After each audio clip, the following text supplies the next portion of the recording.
Buenas tardes, estimados participantes. Bienvenidos a este nuevo encuentro síncrono de la materia contabilidad bancaria.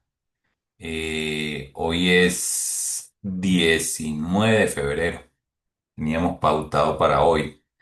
Déjenme por aquí compartirles pantalla. Compartir por aquí pantalla porque vamos a hablar un poquito de lo que es eh, de lo que es la unidad número 2 en lo que es la materia de contabilidad bancaria. Vamos a hablar de lo que es la contabilidad bancaria en Venezuela. Bueno, como siempre les digo, bienvenido. Yo soy el profesor Magíster Alexis Rivas, quien los va a atender en el transcurso de este trimestre. Y aquí les voy a dejar grabada este encuentro síncrono que se los dejaré en el foro de anuncios del profesor, el enlace de YouTube donde yo lo publique. ¿Ok?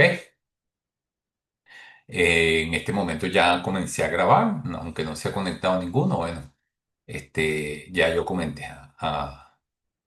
ya yo comencé a grabar. Lo primero que vamos a hablar es un poquito sobre los fundamentos de la contabilidad bancaria. ¿Ok? O lo que podemos decir la apertura contable de un banco. ¿Ok? Los fundamentos de la contabilidad bancaria. Voy a ponerles por aquí un video que es bueno que ustedes lo vean y después vamos a ver lo que es la contabilidad financiera. ¿Ok? Mm, la contabilidad bancaria en Venezuela. Vamos a hablar un poquito de lo que está aquí. Vamos a hablar tenemos una introducción. La contabilidad bancaria es una rama de la contabilidad especializada aplicable a los bancos y otras instituciones financieras. En el caso de Venezuela, la contabilidad bancaria data su regulación desde la década de los 60 y hasta la actualidad sigue cumpliendo con las regulaciones específicas a ese sector a fin de satisfacer las necesidades gerenciales de los ejecutivos bancarios y sus clientes. Vamos a hablar un poquito de lo que es la evolución. Tenemos que para 1961, específicamente el 13 de febrero del 61, existía la ley de bancos, ¿ok? Y la ley de bancos hipotecarios urbanos y la ley de cédulas hipotecarias. Eran tres leyes distintas y a partir de allí entra en vigencia la nueva Ley General de Bancos y otras instituciones de crédito, incorporando una disposición que establece que todas las instituciones, ¿verdad? O los institutos de crédito que se rigen por la presente ley tenían que ajustar la contabilidad a las normas para tal efecto, establecer el Ejecutivo Nacional a través de la Superintendencia de Bancos. ¿Ok? Eh, Existían tres leyes y entonces todos los institutos crediticios en el año 13 de febrero del 61 se aprueba una, una ley, ¿ok? Una ley general de bancos y instituciones financieras, ah, y otras instituciones de crédito donde se incorpora una disposición, ¿ok? Importante para que todos los institutos de crédito que se rigen por la Ley General de Banco, ajusten su contabilidad a la norma. ¿Ok? Es importante que ustedes tengan en cuenta que anteriormente no existía una uniformidad en lo que es la ley de bancos y otras instituciones financieras. No existía esa uniformidad y como no existía esa uniformidad en la contabilidad bancaria, traían demasiados problemas, el orden estadístico, tanto para los bancos como para los organismos, eh, tanto para los bancos como para otros organismos. Eh, es importante. que ustedes tengan en cuenta que la contabilidad bancaria ha venido evolucionando y se ha ido estandarizando aquí en Venezuela y se basa en el método para registro de operaciones fundamentados en la Ley General de Bancos y otras instituciones financieras. ¿Ok? Este, es importante que ustedes como contadores o como administradores tengan conocimiento de todo lo que tiene que ver con este tipo de regulaciones que existen a nivel de banco. ¿Ok? Eh, Vamos a hablar un poquito de lo que es entonces,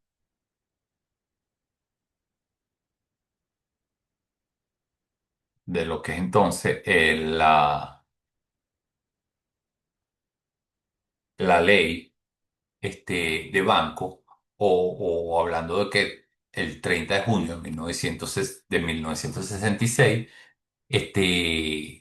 la contabilidad estuvo vigente y tenía su basamento legal en el concepto de banca especializada. De allí existían distintos catálogos contables, existían distintos tipos de cuentas, ¿ok? Que cada institución manejaba su contabilidad a su manera, ¿ok? Mm, En esencia, a pesar de que existían muchas coincidencias contables, también existían diferencias que no permitían la combinación de los estados financieros, impidiendo en muchos casos la visión global de grupos financieros conformados por instituciones financieras relacionadas. ¿Ok? En este caso, vamos a hablar de los aspectos contenidos en la legislación venezolana. Algunos de los aspectos establecidos en la Ley Orgánica de Instituciones Financieras. Ok, vamos a hablar por fecha. Eh, mm,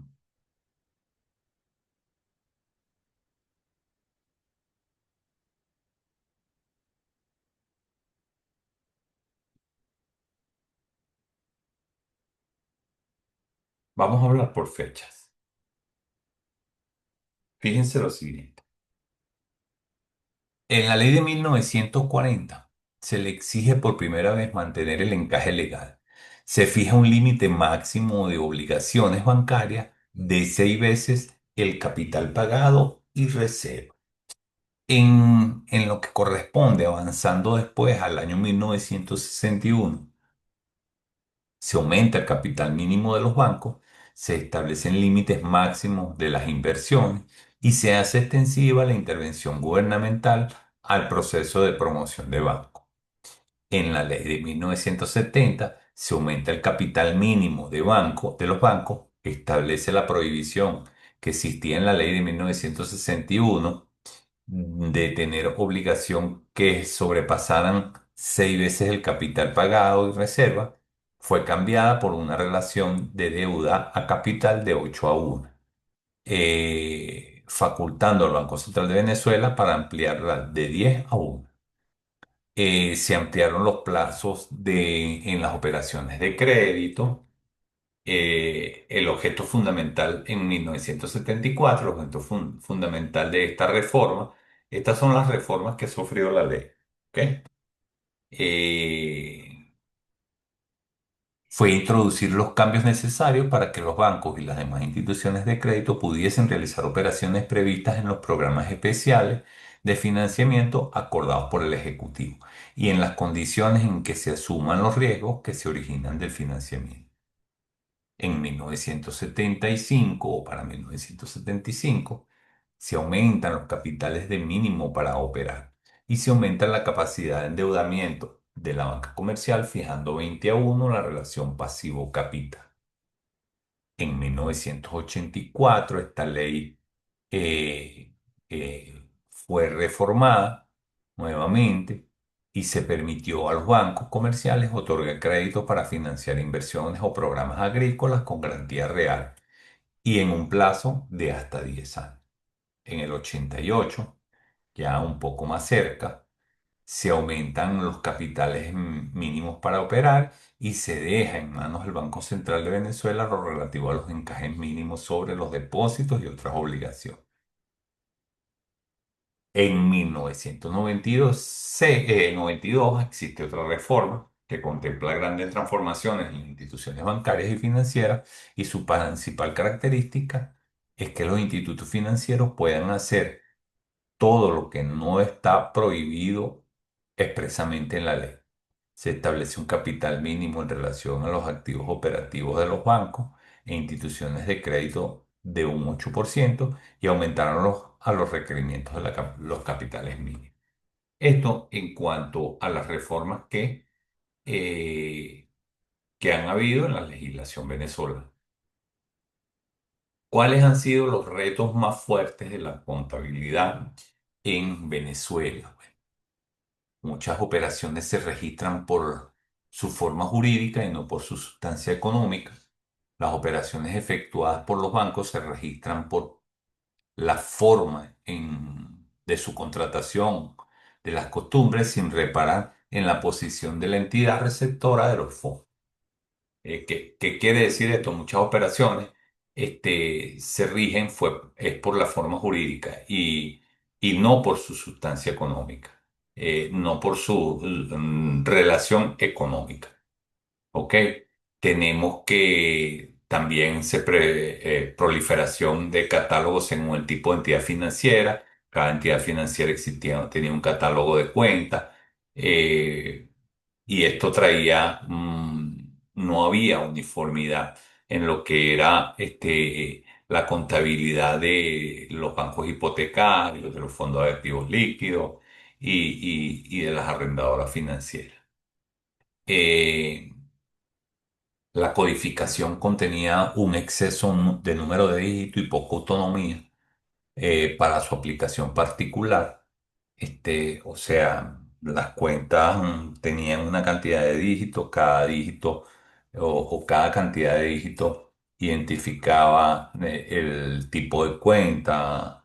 Estamos hablando de cuentas contables, no cuentas de usuario, cuentas contables, la cuenta de gastos, la cuenta de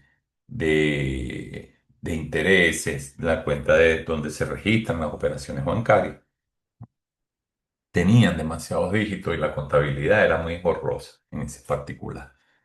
Este, también hablamos de la contabilización de las operaciones en moneda extranjera. Se hacía de una forma dispensa, cada entidad financiera las hacía a su manera, en cuentas con distintos nombres, etcétera, etcétera, etcétera. Tenemos también que la inexistencia de una uniformidad en las políticas de contabilidad eh, se encontraban en muchas resoluciones dispersas y circulares emitidas por la SUDEBAN y la descripción no contemplaba los criterios y registros de valoración de las mismas. O sea, las cuentas no estaban, eh, no tenían, eh, no se usaban los mismos criterios para registrar en las entidades financieras, en cada una hacía sus retiros a su manera, o sea, sus registros a su manera. Tenemos que la inconsistencia de criterios de clasificación, esto es lo mismo de lo que estábamos hablando hace rato, la inconsistencia en el contenido de los rubros contables, los reportes se registraban a nivel de grupo, la entidad financiera podría ser reportada hacia la inversión temporal, etcétera, etcétera. Y se registraron intereses devengados de otra manera. Es importante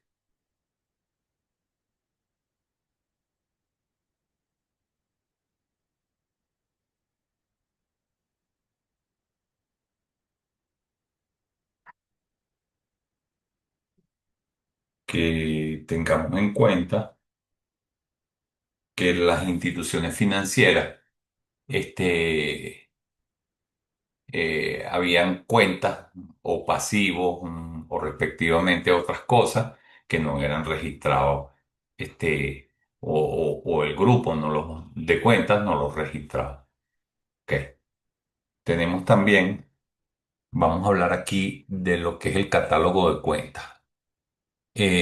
Constituye el catálogo de cuentas o donde están registrados los nombres de cada una de las cuentas. ¿Ok? Empezaron a ser ordenadas sistemáticamente e identificadas con nombres para distinguir una clase de partidas de otra a los fines del registro contable de las transacciones. Las cuentas que integran el catálogo de cuentas deben ser utilizadas con el objeto de generar información para la toma de decisiones a los niveles de gerencia. Se establecen unos puntos específicos que cuando se diseñó el catálogo de cuentas patrimoniales, se tomaron en cuenta ciertos aspectos, como lo son que cada cuenta debía reflejar el registro de un tipo de transacción perfectamente definida. Las transacciones iguales deben registrarse en las mismas cuentas. El nombre asignado a cada cuenta expresa su contenido a los fines de evitar confusión y se debe usar el sistema numérico para codificar las cuentas, el cual es flexible con el objeto de permitir la incorporación de otras que resulten necesarias a propósito de lo que se persigue. O sea, numéricamente podemos tener en cuenta y las cuentas eh, con números seguidos o continuos, ¿verdad? Reflejan una desglose de esa cuenta específicamente. Las bases que se utilizaron con la codificación fue diseñado con la finalidad de establecer la clasificación flexible, ordenada y pormenorizada de las cuentas de mayor y las subcuentas. Existen las cuentas de mayor, existen las cuentas y existen las subcuentas, que con los números se identifican de qué cuenta parten esas subcuentas, etcétera, etcétera, etcétera. Hay varias referencias bancarias, varias referencias bibliográficas que se le recomiendan, como son unos enlaces donde están la reforma de la ley de institutos del sector bancario, las gacetas oficiales, eh, la historia de la banca y el control de la banca. Esto es bueno que ustedes lo verifiquen para la segunda actividad sumativa. Importante que ustedes las actividades sumativas las verifiquen bien y traten de utilizar todos estos recursos que están en el aula virtual para que ustedes puedan realizarlas. Hay un enlace donde está la ley del Banco Central de Venezuela, la Gaceta Oficial, donde están todos y cada uno de los artículos. Es bueno que ustedes lo revisen, que ustedes lo tengan en cuenta, porque esta ley del Banco Central de Venezuela nos da mucho, de hecho, ustedes la pueden descargar, mucha información importante para utilizarla en el manejo de lo que es la banca y la finanza. ¿Ok? Vamos a ver un poquito el video que tenemos aquí para que ustedes puedan tomar en cuenta. Estos videos yo los pongo porque estos videos son cortos y tienen información importante que podemos analizar y comparar en lo que es la contabilidad bancaria. Vamos a verlo. Verlo aquí. Bienvenidos nuevamente a este curso de contabilidad. En esta ocasión, veremos cómo elaborar una partida de diario para la apertura contable de un banco comercial en Guatemala. Para entender la apertura contable de un banco privado, repasemos algunos conceptos aprendidos anteriormente. Un banco es una institución formada como sociedad accionada cuya función primordial es la de servir de intermediaria en operaciones de crédito. En otras palabras, es una institución que sirve de intermediaria entre deudores y acreedores, entre el capital y el trabajo. Una sociedad accionada constituye una persona jurídica formada por un capital, dividido en partes iguales, llamadas acciones, es decir, partes que están representadas por títulos o documentos de igual valor monetario. A los socios de este tipo de sociedad se les denomina accionistas, que son las personas que aportan el capital, suscribiendo o apartando previamente una o más acciones cada uno. Su responsabilidad queda limitada al valor de sus propias acciones. Acción es un título o documento que acredita a la persona poseedora del mismo ser dueño de una parte del capital de una sociedad accionada en vista de haberlas pagado a la empresa que las emitió. En otras palabras, una acción es un título que representa el valor de cada una de las partes en las que se divide el capital de una empresa. En la pantalla se puede ver un modelo de acción y los elementos que la misma debe contener, tales como el nombre del emisor, valor de la acción, el número correlativo y el nombre de quien las adquirió, si es que éstas fueran nominativas, entre otros datos. El capital de una sociedad accionada se puede presentar en tres estados, que son: autorizado, que es la suma máxima que la sociedad puede emitir en acciones; suscrito, representado por el monto del valor de las acciones apartadas, pero aún no pagadas por los accionistas; pagado, constituido por el valor de las acciones pagadas por los accionistas, ya sea en dinero o en especie. Ahora bien, la apertura contable de un banco no difiere mucho a la de cualquier otra empresa comercial, lo que cambia es el código de cuentas, pues los bancos comerciales de nuestro país utilizan una codificación dispuesta en el Manual de Instrucciones Contables emitido por la Superintendencia de Bancos de Guatemala. Veamos un ejemplo. Supongamos que el día 22 de marzo se ha constituido ante el registro mercantil el Banco Innovador, Sociedad Anónima, y que según la escritura de constitución arroja los siguientes datos. Capital autorizado, 12.000 acciones, de 10.000 quetzales cada una. De las acciones autorizadas, 10.000 acciones están suscritas. Y que de las acciones suscritas, ya fueron pagadas por los suscriptores 7.000 acciones, con cheques personales.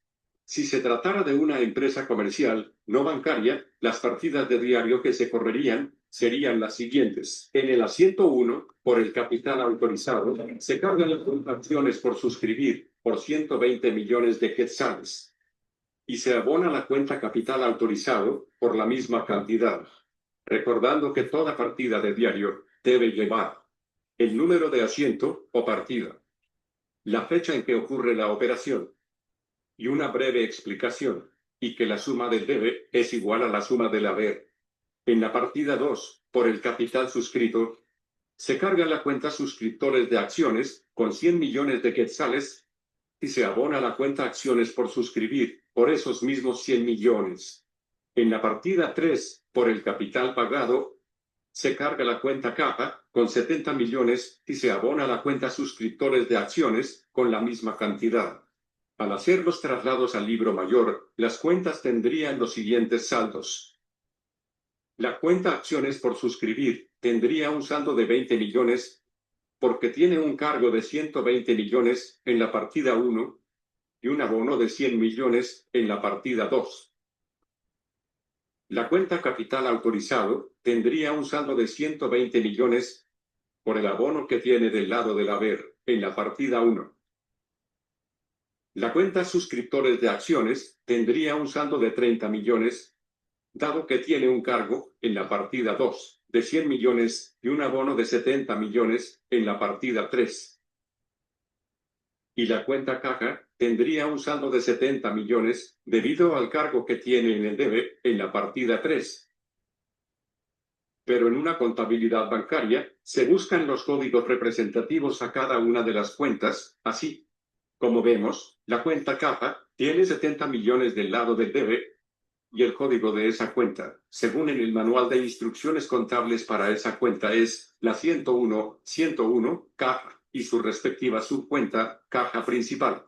La cuenta acciones por suscribir tiene 20 millones, y el código de esa cuenta en contabilidad bancaria sería la 501-102, capital no pagado y su respectiva subcuenta, acciones por suscribir.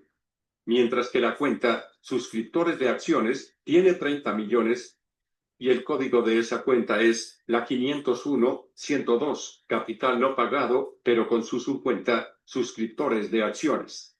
Por último, la cuenta capital autorizado tiene 120 millones del lado del haber y el código de dicha cuenta, según el manual, es la 501-101, capital autorizado. Como se puede ver, los principios de la partida doble se aplican para la contabilidad de cualquier empresa, incluyendo los bancos. La pequeña dificultad es buscar los códigos en el manual contable. Muchas gracias por su atención. No olvides suscribirte a este canal, activar la campanita. Fíjense lo siguiente. eh, Estos videos, por eso es que a mí me gusta colocárselos, porque estos videos son muy ilustrativos. ¿Ok? Ahí hablamos o se habla de la contabilidad o de la apertura contable de un banco en Guatemala, pero es extremadamente similar a la apertura de un banco en cualquiera de las, de los países que tienen ya un código de cuentas contables como lo tenemos aquí en Venezuela, pues. Siempre fueron unificados a partir de todas las reformas que se han recibido de la ley y se aplica el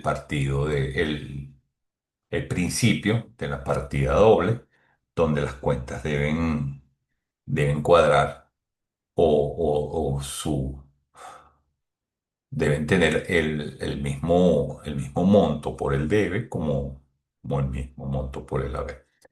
Es importante que ustedes, aunque existan diferentes saldos en cada una de las cuentas, ese saldo al final, yendo a la cuenta que corresponda, por el haber, debe dar, o debe cuadrar, debe dar cero, pues. Su resta o su diferencia debe ser cero.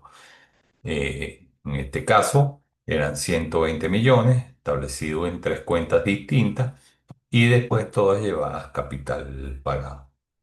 ¿Ok? Eh, bueno, yo quise hacer este pequeño encuentro síncrono y hablarles un poquito sobre información que está aquí directamente en la aula virtual que ustedes deben tener muy en cuenta. ¿Ok? Porque es importante para la actividad sumativa número 2, que es la presentación gráfica argumentada, donde ustedes me van a argumentar a mí todo lo que tiene que ver con la presentación. Después viene la actividad número 3, que es la videopresentación, donde ustedes me van a hablar de todo lo que conversamos hoy. Y al final, que es el informe escrito, vamos a hablar de la legislación que regula la contabilidad bancaria en Venezuela y todos sus aspectos específicos. ¿Ok? Y hablamos también de lo que es las actividades sumativas, por lo menos ahorita la actividad sumativa número 1, que ya fue corregida y colocada la nota del, en el aula virtual. Salieron muy bien, me parece que se entendió lo que se pedía con ese informe interpretativo. Es importante la ejemplificación, siempre la ejemplificación siempre